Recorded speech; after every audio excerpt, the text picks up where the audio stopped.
स्वागत है आपका। मैं हूं प्रशांत चरहे। जेएनयू में देश विरोधी नारे लगाने के मामले में देशद्रोह और आपराधिक साजिश के पांचों आरोपी छात्रों के अचानक सामने आने के बाद पुलिस और जेएनयू प्रशासन में दिन भर रस्साकशी चलती रही।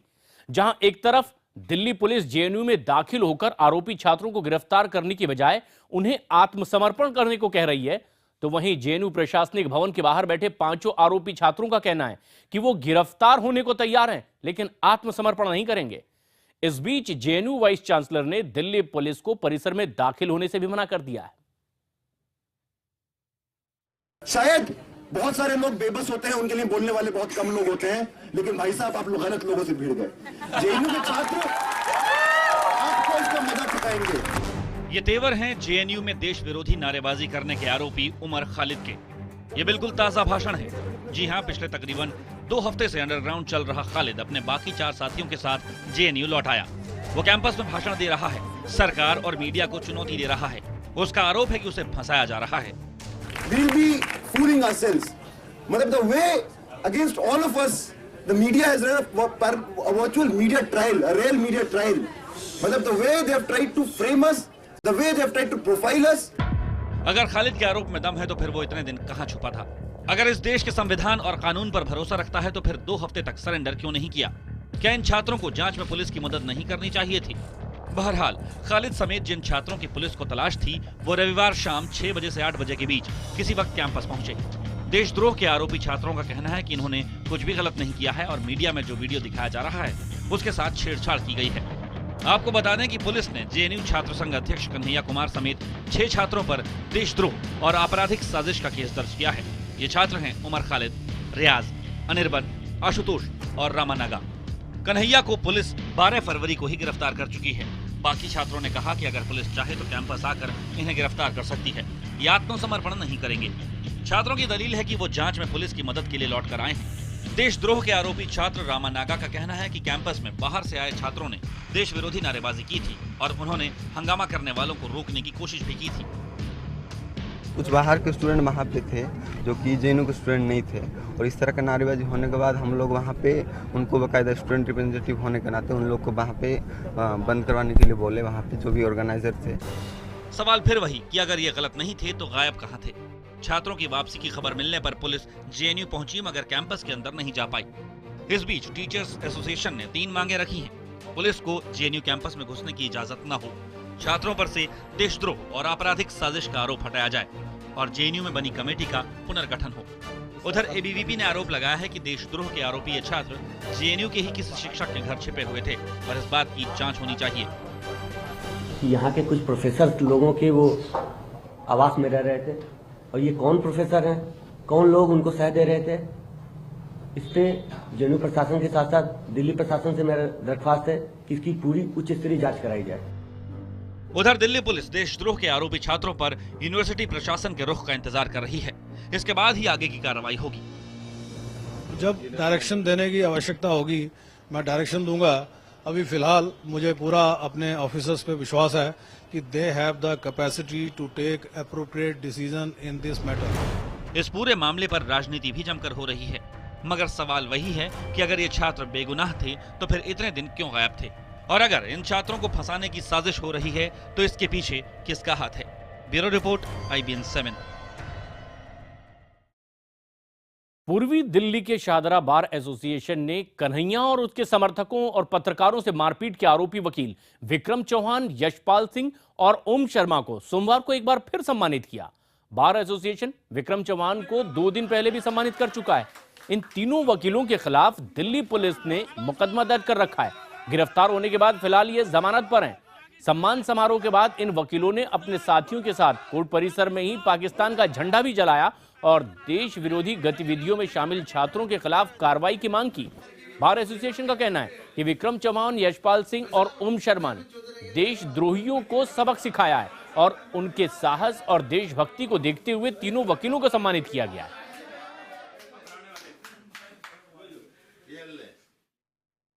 वहीं हरियाणा विधानसभा में जाट आंदोलन से जुड़ा बिल इसी सत्र में लाने हरियाणा सरकार के आश्वासन के बावजूद हिंसा थमने का नाम नहीं ले रही है और आज भी हरियाणा के कई जगहों से प्रदर्शन की तस्वीरें सामने आती रही।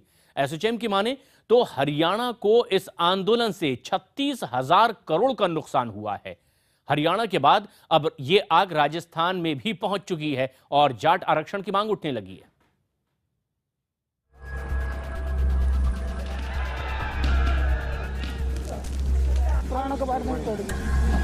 आरक्षण की आग से हरियाणा जल ही रहा था, अब इसकी लपटें राजस्थान को भी जलाने लगी हैं। सोमवार को भरतपुर में जाट समुदाय का प्रदर्शन उग्र हो गया। प्रदर्शनकारियों ने राजस्थान रोडवेज की 2 बसों को आग के हवाले कर दिया। इससे पहले रेल की पटरियों को भी निशाना बनाया गया। भरतपुर जिले के कई इलाकों में धरना देते हुए प्रदर्शनकारियों ने सड़कों को जाम कर दिया। भरतपुर मथुरा मेगा हाईवे, यहाँ पे हम पूरी रात क्या, जब तक हमें आरक्षण नहीं मिलता है हम तब तक यहाँ आंदोलन अपना जारी रखेंगे और हमें जब तक आरक्षण नहीं मिलेगा तब तक बिल्कुल ऐसे ही रहेंगे। आरक्षण पर सरकार के आश्वासन और कमेटी बनाने के फैसले के बाद सोमवार सुबह आंदोलन नरम पड़ा था, लेकिन दिन निकलने के साथ ही आंदोलन एक बार फिर उग्र हो गया। सोनीपत में जाट प्रदर्शनकारियों ने एक मालगाड़ी को आग के हवाले कर दिया। रविवार को गृहमंत्री राजनाथ सिंह के साथ हुई बैठक में फैसला लिया गया कि विधानसभा के इसी सत्र में हरियाणा विधानसभा में जाटों को ओबीसी का दर्जा देने के लिए विधेयक पेश किया जाएगा। कैथल में भी कई जगहों पर प्रदर्शनकारी सड़कों पर जमे हुए हैं। इनका कहना है कि लिखित आश्वासन के बाद ही प्रदर्शन खत्म होगा। जाट आंदोलन के चलते अंबाला में रेल यातायात सोमवार को भी पूरी तरह बाधित रहा। अंबाला से दिल्ली जाने वाली शताब्दी सहित 70 ट्रेनें रद्द कर दी गई। उत्तर पश्चिम रेलवे की 19 जबकि पश्चिम रेलवे की 3 ट्रेनें रद्द की गई। रोहतक में सुबह 11 बजे से दोपहर 12 बजे तक कर्फ्यू में ढील दी गई। फिलहाल हिसार और हांसी से कर्फ्यू हटा ली गई है। हालांकि पानीपत, कैथल, जिंद, भिवानी, रोहतक, झज्जर, सोनीपत, हिसार और गुड़गांव सहित कुल 9 जिलों में स्कूल कॉलेज अब भी बंद है। जाट आरक्षण की आग में कुछ ऐसे जला हरियाणा। इस आंदोलन से कितना नुकसान हुआ इसका अंदाजा आंदोलनकारियों को नहीं होगा। आरक्षण के नाम पर की गई हिंसा और पुलिस और सेना की ओर से की गई जवाबी कार्रवाई में 16 लोगों को जान गंवानी पड़ी। 150 से ज्यादा लोग घायल भी हुए। करीब 1000 ट्रेनें रोकनी पड़ी। इससे रेलवे को 1000 करोड़ रुपए का नुकसान हुआ। यात्रियों का जो नुकसान हुआ वो अलग है। प्रदर्शनकारियों ने कई हाईवे जाम किए। इससे जगह जगह यात्री फंस गए। हजारों छोटी बड़ी दुकानें फूंक दी गई। कई जगहों पर लूटपाट भी की गई। गुड़गांव और मानेसर प्लांट में मारुति सुजुकी को प्रोडक्शन रोकना पड़ा। रोहतक, जिंद, गन्नौर, भिवानी, हांसी और सोनीपत में कई पेट्रोल पंप फूंक दिए गए। हरियाणा में बवाल के चलते दिल्ली को पानी की दिक्कत का सामना करना पड़ा। इधर राजस्थान के राजपूतों ने भी आरक्षण की मांग की है। राजपूत करनी सेना ने धमकी दी है कि केंद्र सरकार और राज्य सरकार ने अगर राजपूतों को ओबीसी कोटे के तहत आरक्षण नहीं दिया तो राष्ट्रीय स्तर पर आंदोलन किया जाएगा। जयपुर से भवानी सिंह के साथ अमित चौधरी, चंडीगढ़, IBN 7। इस बीच आ रही ताजा खबर के मुताबिक रोहतक के सांपला में जाट आरक्षण को लेकर चल रहा आंदोलन वापस ले लिया गया है। सड़क पर और रेल पटरियों पर बैठे आंदोलनकारी यहां से हट गए हैं, लेकिन अब जाट आरक्षण के साइड इफेक्ट दिल्ली भी झेल रही है और दिल्ली में अगले 10 दिन तक हो सकती है अब पानी की किल्लत, क्योंकि दिल्ली सरकार के मुताबिक मुनक नहर से अगर आज हरियाणा सरकार के वायदे के मुताबिक पानी नहीं छोड़ा गया तो स्कूलों की छुट्टियां आगे भी बढ़ानी पड़ेगी। और राहत की बात इसमें यह है कि 72 घंटे बाद वजीराबाद वाटर ट्रीटमेंट प्लांट से अब पानी सप्लाई शुरू हो गई है। जाट आरक्षण आंदोलन की आग की वजह से दिल्ली के कई इलाकों में पानी के लिए हाहाकार मचा रहा।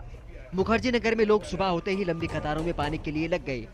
जल बोर्ड के पानी की सप्लाई बंद है। लोग पार्कों में लगे बोरवेल से लेकर गुरुद्वारे तक से पानी लेने को मजबूर रहे। बोरिंग वालों से ले रहे हैं पानी, रिक्वेस्ट कर रहे हैं बार बार उनको। कोई तो मुंह भी मोड़ लेता है, कोई कहते हैं ये रोज का काम हो गया। तो पीने के पानी के लिए तो खरीदना पड़ता है। बाहर से खरीद रहे हैं, बॉटलिंग खरीद रहे हैं। आज बॉटल वाले ने कहा है जी मेरे पास स्टॉक खत्म हो गया है, कहीं और जगह से बंदोबस्त कर लीजिए। तो ये बड़ी दिक्कत होगी। मुखर्जी नगर जैसी ही तस्वीर दिल्ली के कई इलाकों में दिखी। लोग पानी के लिए लंबी लंबी कतारों में नजर आए। दूसरी तरफ सरकार ने ये कहकर लोगों की चिंता बढ़ा दी कि स्थिति सामान्य होने में 10 दिन लग सकते हैं। मुनक नहर का गेट आंदोलनकारियों ने तोड़ दिया है, जिसकी मरम्मत में वक्त लगेगा, लेकिन ये काम सेना की मौजूदगी में ही हो सकता है। इसके लिए दिल्ली सरकार ने केंद्र को चिट्ठी लिखी है। दक्षिणी और पूर्वी दिल्ली को अगर छोड़ दिया जाए तो पूरी दिल्ली में पानी के लिए हाहाकार मचा है। 9 में से 7 वाटर ट्रीटमेंट प्लांट बंद हो गए हैं, जिससे 70% दिल्ली को जल बोर्ड के पानी की सप्लाई नहीं हो पा रही है।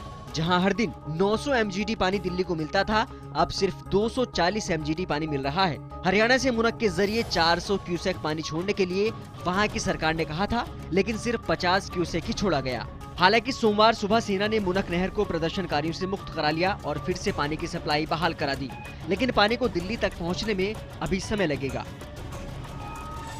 हरियाणा ने बोला है 400 क्यूसेक पानी हम भेजेंगे, उसका अभी हम लोग इंतजार कर रहे हैं। अभी तो वो पानी यहाँ पहुँचा नहीं है। उन्होंने कहा था कि दोपहर को शायद 2-2:30 बजे तक पहुँच जाएगा। उस पानी का हम लोग इंतजार कर रहे हैं। वो पानी आते ही हम पार्शियल सप्लाई आज शाम तक दिल्ली में शुरू कर सकते हैं। इसी नहर पर आंदोलनकारियों के कब्जे के चलते पानी संकट के आसार देखते हुए दिल्ली सरकार सुप्रीम कोर्ट पहुंच गई थी। सुप्रीम कोर्ट ने मुनक नहर मामले पर सुनवाई करते हुए दिल्ली सरकार को कड़ी फटकार लगाई। कोर्ट ने दिल्ली सरकार के मंत्री कपिल मिश्रा की कोर्ट में मौजूदगी पर भी सवाल उठाए।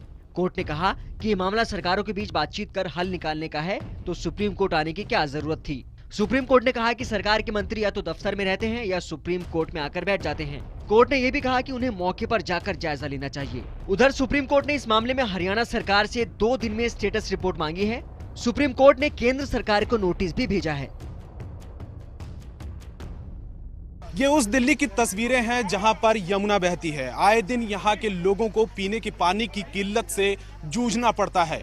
दिल्ली के इन हालात के लिए न सिर्फ आंदोलनकारी बल्कि सरकारें भी उतनी ही जिम्मेदार हैं। कैमरामैन राकेश नेगी के साथ रवि सिंह, दिल्ली, IBN 7। जम्मू कश्मीर के पुलवामा जिले के पंपोर में आतंकियों और सुरक्षा बलों के बीच मुठभेड़ 48 घंटे बाद आखिरकार खत्म हो गई। सेना का अब पूरे इलाके में सर्च ऑपरेशन जारी है। CRPF के DG प्रकाश कुमार का कहना है कि ये सभी आतंकी लश्कर के थे। 48 घंटे से ज्यादा हो चुके थे। जम्मू कश्मीर के पंपोर की इस इमारत में आतंकियों और सेना के बीच मुठभेड़ जारी थी। EDI इंस्टीट्यूट की इस इमारत के अंदर बैठे आतंकियों की ओर से रुक रुक कर फायरिंग हो रही थी। आतंकियों से मुठभेड़ में अब तक सेना की प्रतिष्ठित पैरा फोर्स के 2 कैप्टन और 1 लांस नायक शहीद हो चुके हैं। फायरिंग की इन आवाजों से अलग देश में एक तरफ जाट आरक्षण की तो दूसरी तरफ JNU से देश प्रेम बनाम देशद्रोही की आवाज उठ रही है। फोर्सेस की जो सेक्रीफाइसेस हैं, इनको देश जल्दी भूल जाता है, जिसे याद करने की जरूरत है। लेकिन इन सब के बीच देश के दुश्मनों से लड़ते लड़ते देश के लिए शहीद होने वाले नायकों के सम्मान में उठने वाली आवाज इन पर भारी है।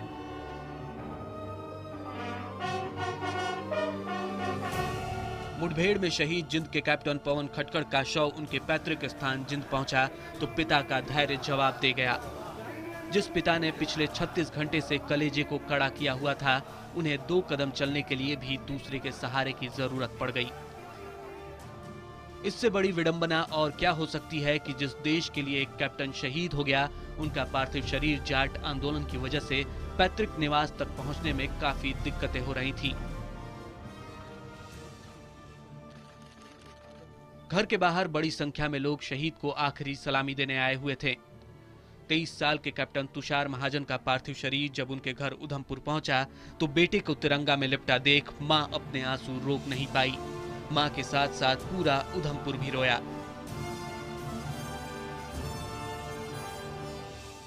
बेटे की शहादत पर परिवार का सीना चौड़ा है, लेकिन इस बात का मलाल भी है कि शहीद और शहादत के मामले में देश की याददाश्त बेहद कमजोर है। लेकिन शहीदों की चिता से उठी लपटें हरियाणा में जाट आरक्षण के नाम पर हो रही आगजनी से भी बहुत ऊंची है। नसीर अहमद, श्रीनगर, IBN 7। मध्य प्रदेश के इंदौर और भोपाल में JNU मामले के विरोध में कांग्रेस ने संघ मुक्ति दिवस मनाया। इस दौरान कांग्रेस कार्यकर्ताओं ने संघ मुख्यालय पर तिरंगा फहराने की कोशिश की। इंदौर में संघ कार्यालय पर तिरंगा फहराने पहुंचे कांग्रेस कार्यकर्ताओं का संघ के दफ्तर में स्वागत किया गया। इस दौरान संघ कार्यकर्ताओं ने कांग्रेस कार्यकर्ताओं को टीका लगाया और नाश्ता भी कराया। लेकिन भोपाल में संघ कार्यालय पर तिरंगा फहराने जा रहे कांग्रेस कार्यकर्ताओं को पुलिस ने रास्ते में ही रोक लिया। गुस्साए कार्यकर्ताओं ने संघ प्रमुख मोहन भागवत का पुतला जलाया और जमकर नारेबाजी की। देश दिन भर में फिलहाल इतना।